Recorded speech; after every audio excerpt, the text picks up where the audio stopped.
தமிழொலி நேயர்களுக்கு வணக்கம். தமிழொலியின் இன்றைய இரவு நேர பிரதான செய்திகள். முதலில் தலைப்பு செய்திகள். ரணிலுக்கு கிடைக்கப் போகும் மொத்த வாக்குகள், நாடாளுமன்றத்தை கலைக்க தயாராகும் ஜனாதிபதி வேட்பாளர். ஐக்கிய மக்கள் சக்தியின் நாடாளுமன்ற உறுப்பினரை கைது செய்ய உத்தரவு. அனுர பிரச்சார கூட்டத்தில் கலந்து கொண்டவர்கள் மீது தாக்குதல். விசா முறை குடிவரவு குடியகல்வு கட்டுப்பாட்டாளருக்கு நீதிமன்றம் அதிரடி உத்தரவு.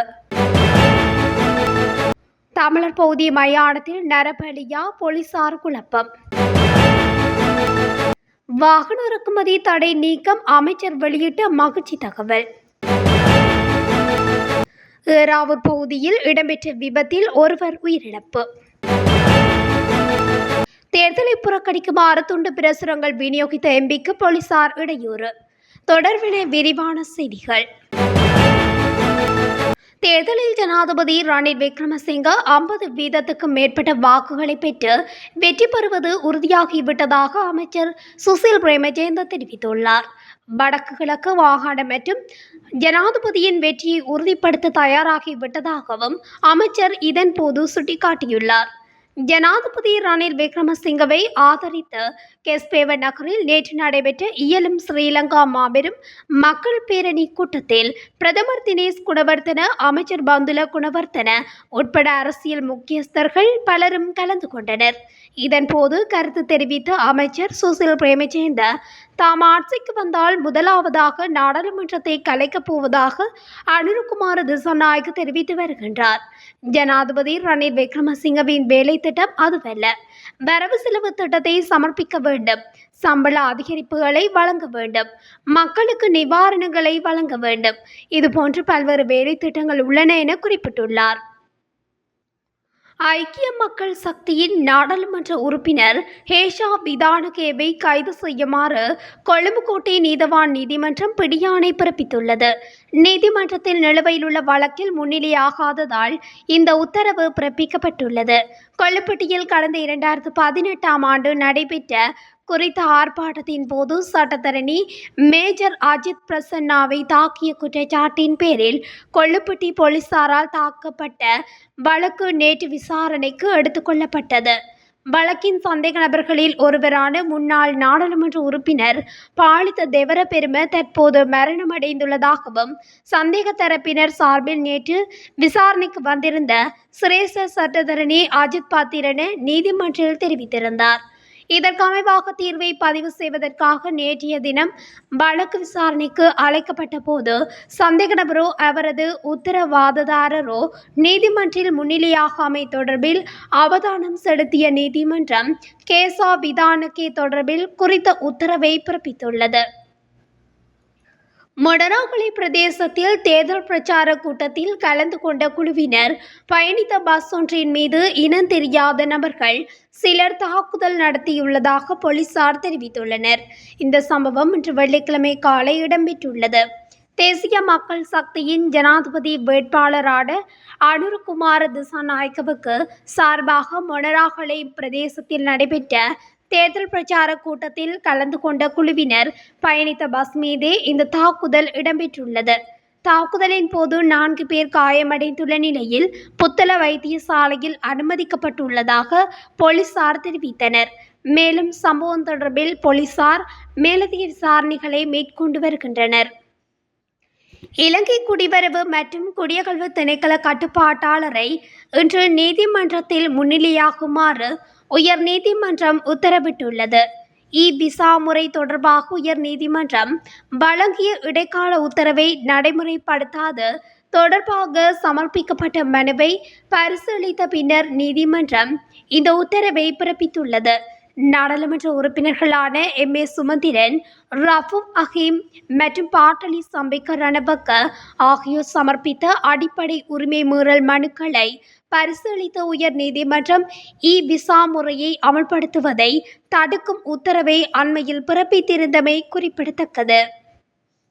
மட்டக்களப்பு களுவாஞ்சிக்குடி தேற்றாத்தீவு மயானத்திலிருந்து ஆணொருவரின் சடலம் ஒன்று கண்டெடுக்கப்பட்டுள்ள சம்பவம் பரபரப்பை ஏற்படுத்தியுள்ளது.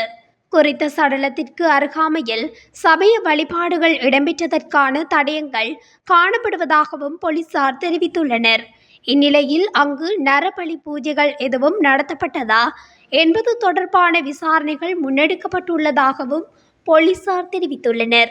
மீட்கப்பட்ட சடலம் இதுவரையில் அடையாளம் காணப்படாத நிலையிலே களுவாஞ்சிக்குடி போலீசார் மற்றும் குற்றத்தடயவியல் போலீசார் விசாரணைகளை முன்னெடுத்து வருகின்றனர். சடலம் சிதைவடைந்த நிலையில் காணப்படுவதனால் அடையாளம் காண்பதில் சிக்கல் ஏற்பட்டுள்ளதாகவும் தெரிவிக்கப்பட்டு வரும் நிலையில் சடலம் தொடர்பான மேலதிக விசாரணைகளை களுவாஞ்சிக்குடி போலீசார் முன்னெடுத்து வருகின்றனர். இலங்கையில் வாகன இறக்குமதி தடையை நீக்குவதற்கு அமைச்சரவை தீர்மானித்துள்ளதாக தகவல் வெளியாகியுள்ளது. அந்த வகையில் 2025 பிப்ரவரிக்குள் அனைத்து வாகன இறக்குமதி கட்டுப்பாடுகளையும் நீக்குவதற்கு நடவடிக்கை எடுக்கப்பட்டுள்ளதாக தெரிவிக்கப்படுகின்றது. குறித்த தகவலை வெளியுறவு அமைச்சர் அலி சப்ரி தனது எக்ஸ் பக்கத்தில் பதிவிட்டுள்ளார்.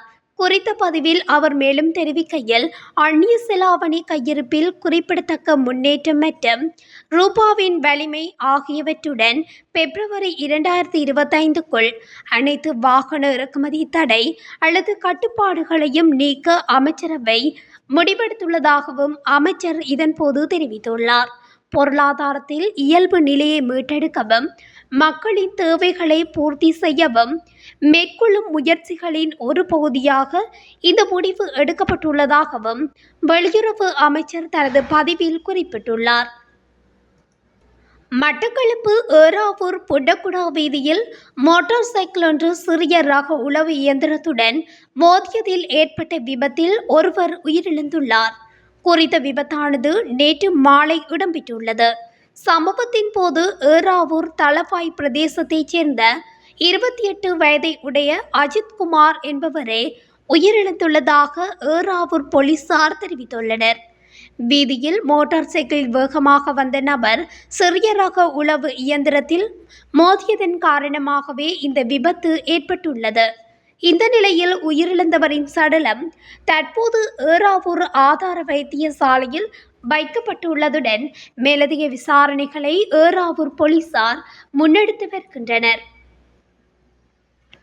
எதிர்வரும் ஜனாதிபதி தேர்தலை புறக்கணிக்குமாறு கோரி தமிழ் தேசிய மக்கள் முன்னணியின் நாடாளுமன்ற உறுப்பினர் செல்வராசா கஜேந்திரன் உள்ளிட்ட அணியினர் இன்று கிளிநொச்சியில் துண்டு பிரசுரங்கள் விநியோகம் செய்துள்ளனர். இதன்போது குறித்த நடவடிக்கைக்கு போலீசார் இடையூறு விளைவித்துள்ளதுடன் துண்டு பிரசுர விநியோகத்தினை இடைநிறுத்துமாறும் உத்தரவிட்டுள்ளனர். மேலும் போலீசாருக்கும் செல்வராசா கஜேந்திரன் உள்ளிட்ட அணியினருக்கும் வாக்குவாதம் ஏற்பட்டுள்ளது. அத்துடன் தேர்தலை புறக்கணிக்குமாறு கூறும் வகையிலான துண்டு பிரசுரங்களையும் போலீசார் பறிமுதல் செய்துள்ளனர். 2024ஆம் ஆண்டுக்கான ஜனாதிபதி தேர்தல் எதிர்வரும் 21ஆம் தேதி நடைபெறவுள்ள நிலையில் செல்வராசா கஜேந்திரன் உள்ளிட்ட குறித்த தரப்பினர் தொடர்ந்து தேர்தலை புறக்கணிக்குமாறு துண்டு பிரசுரங்களை விநியோகித்து வருகின்றமை குறிப்பிடத்தக்க ஒரு விடயமாகும். இத்துடன் தமிழொலியின் இன்றைய இரவு நேர பிரதான செய்திகள் நிறைவடைகின்றன. தொடர்ச்சியாக இதுபோன்ற செய்திகளை அறிந்து கொள்ள தமிழொலி ஊடகத்துடன் இணைந்திருங்கள். நன்றி, வணக்கம்.